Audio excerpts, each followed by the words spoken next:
Hello बच्चों, सब ठीक हैं। चलिए, तो आज हम डिस्कस करेंगे नॉर्मेलिटी के बारे में, है ना। नॉर्मेलिटी, इससे पिछले वीडियो में मैंने आप लोगों को mole fraction, mass percentage, volume percentage, molarity and molality, ये सब टॉपिक्स हमने डिस्कस किए थे। आज एक इम्पोर्टेंट टॉपिक मोलरिटी, और मोलरिटी के बाद कैपिटल एम और स्मॉल एम से रिप्रेजेंट करते हैं। उसके बाद हम आज डिस्कस करेंगे फॉर्मेलिटी, जिसको कैपिटल एन से रिप्रेजेंट करते हैं। चलिए, तो वीडियो स्टार्ट करने से पहले एक बार लाइक कर दीजिए वीडियो को और सब्सक्राइब कीजिए यदि फर्स्ट टाइम आप मेरा वीडियो देख रहे हैं तो। चलिए, और घंटी का बटन पे भी क्लिक कर दें ताकि आपको नोटिफिकेशन मिलते रहें। इससे पहले हम डिस्कस कर चुके हैं मोलरिटी और मोलेलिटी, तो आज हम डिस्कस करने वाले हैं normality. What is normality? Capital N से रिप्रेजेंट करते हैं। तो एक बार पहले मैं इसकी डेफिनेशन लिख लूँ और उसके बाद उसको हम अच्छे से एक्सप्लेन करेंगे नॉर्मेलिटी को ना। तो number of gram equivalents of solute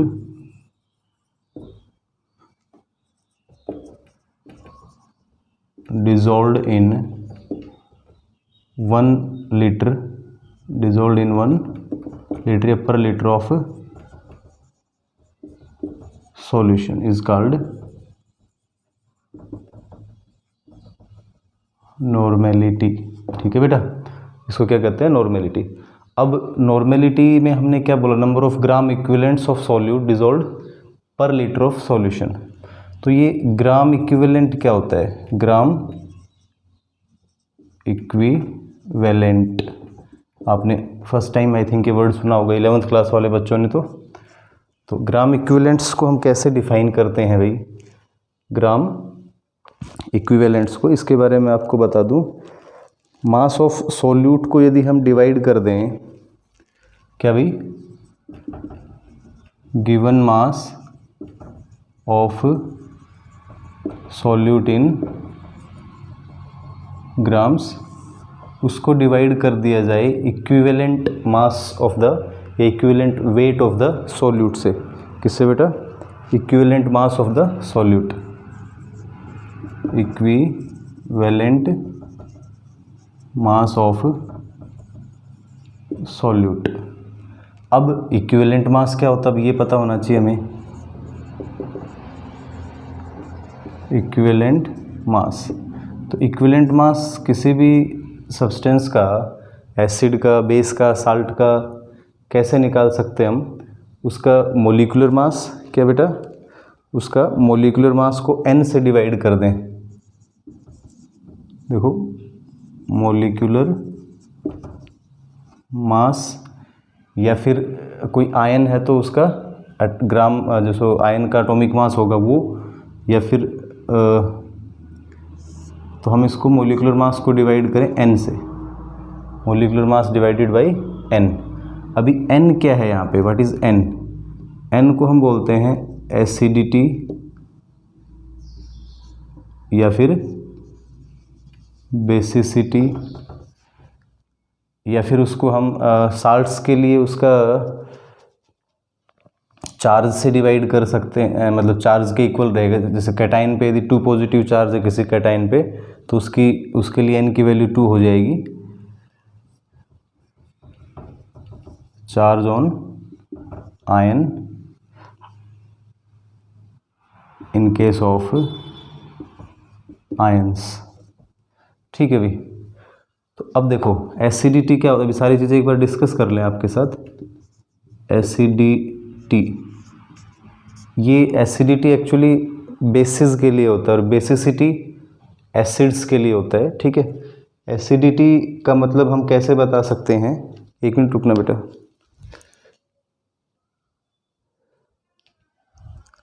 हाँ बेटा, बीच में कोई आ गया था, एक बार तो मैंने पॉज कर लिया था ताकि वहाँ दिक्कत ना हो ना। तो एसिडिटी एक्चुअली किसके लिए होता है? बेसिस के लिए ना। Number of OH negative ions that can be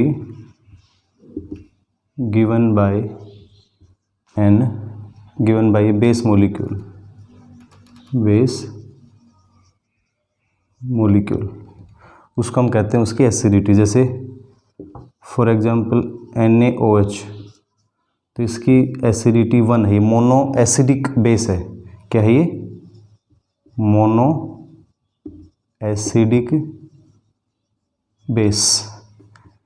ऐसे ही मैग्नीशियम हाइड्रोक्साइड यदि मैं लिखता हूँ तो ये डाई एसिडिक है।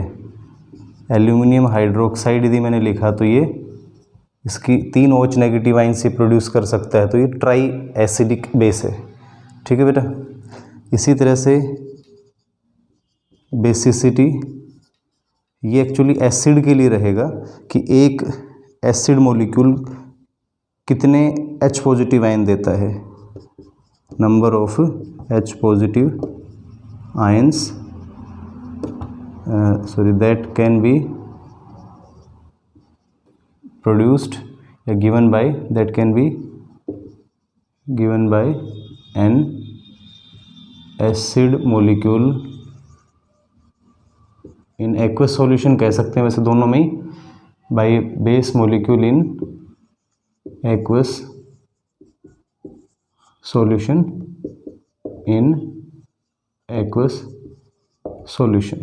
ठीक है। तो फॉर एग्जांपल यहाँ पे जैसे मैं HCl का दिखाऊं तो ये एक H पॉजिटिव आयन देता है एक्वस मीडियम में, तो ये मोनो बेसिक एसिड है। क्या है? Mono basic acid. ऐसे ही हम लिखें H2SO4, तो H2SO4 क्या है? डाई बेसिक एसिड है ना। इसी तरह से H3PO4 है, वो 3 H पॉजिटिव आयन दे सकता है। आयोनाइजेबल H पॉजिटिव आयन जितने हैं वो उसकी बेसिसिटी, और बेसिस में जितने आयोनाइजेबल OH नेगेटिव आयन, जितने OH नेगेटिव आयंस कोई भी बेस मॉलिक्यूल एक्वस मीडियम में आयोनाइज होने के बाद प्रोड्यूस करता है, वो उसकी एसिडिटी कहलाती है। ठीक है भाई।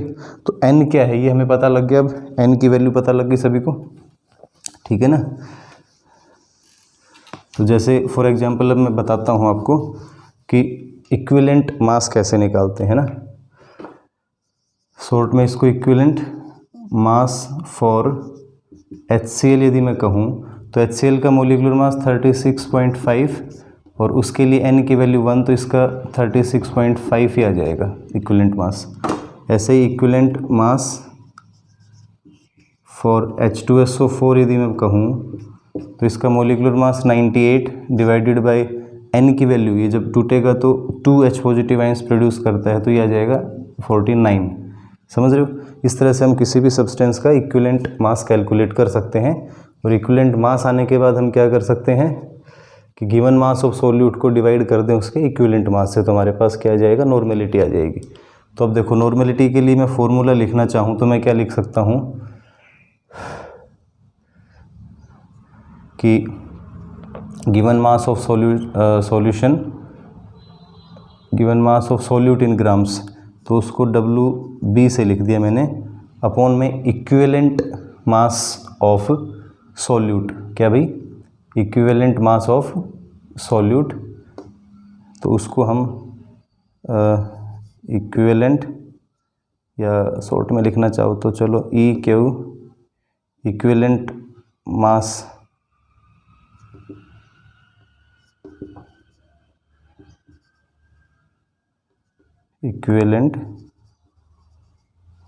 Of solute.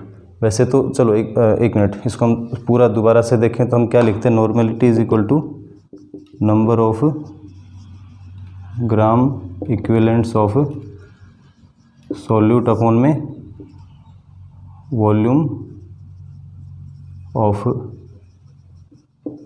Solution in litres. ठीक है। और इसको फिर हम क्या करें?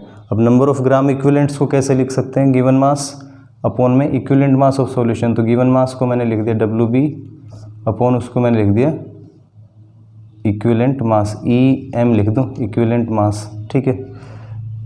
इनटू हम कर दें 1 अपॉन वॉल्यूम ऑफ सॉल्यूशन। ठीक है भाई। और इसको यदि थोड़ा सा और हम करेक्ट करना चाहें और सिंप्लीफाई करना चाहें तो मैं क्या लिखता हूँ कि W B weight of solute upon में इक्विवेलेंट मास को मैं क्या लिखूँ, मोलिकुलर मास अपॉन एन होता है ना, ठीक है भाई। तो molecular mass of solute into N इसके अपॉन में आएगा, उसको मैंने ऊपर लिख लिया एन, समझ गए। और इधर क्या रहेगा तुम्हारे पास,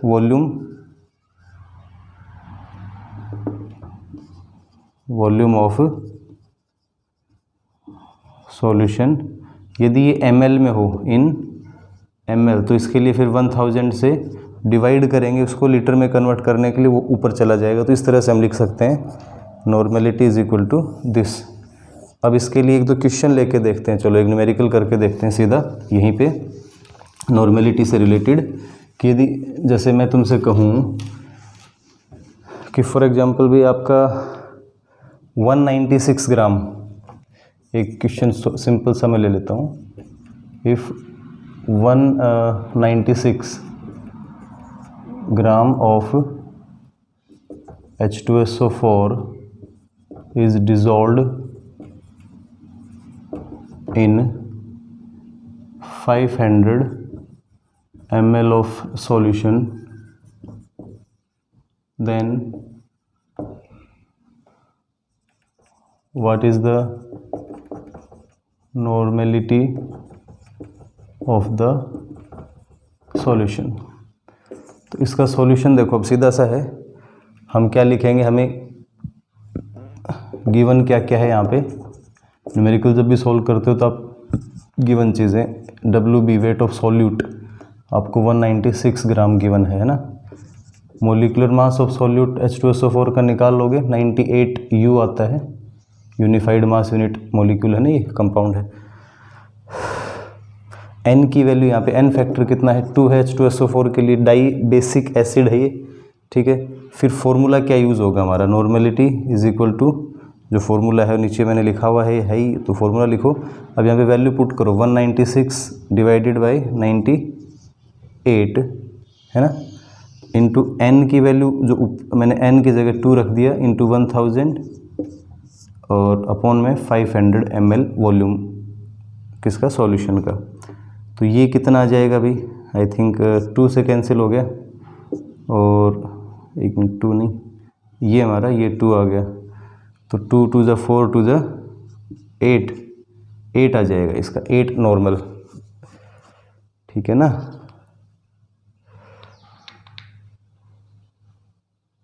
क्लियर है भाई, इसकी नॉर्मलिटी कितनी आ गई, 8 आ गया। इस सॉल्यूशन को हम लिखेंगे क्या, 8 नॉर्मल सॉल्यूशन है। अभी 8 नॉर्मल का मतलब ये हुआ कि 8 gram equivalents of H2SO4 is dissolved in 1 litre solution, ठीक है बेटा। इस तरह से इसको हम रीड करेंगे, पढ़ेंगे। तो ये तो हो गया नॉर्मेलिटी। अब चलिए अगले वीडियो में एक दो चीज़ें और डिस्कस करेंगे। इस वीडियो में सिर्फ नॉर्मेलिटी को ही कवर करना था हमें, तो नॉर्मेलिटी को इस तरह से हम एक्सप्लेन कर सकते हैं। इससे रिलेटेड कोई और क्वेश्चन हो, न्यूमेरिकल हो, कोई दिक्कत आए तो आप मुझे कमेंट सेक्शन में कमेंट करके बताएं। Okay, thank you.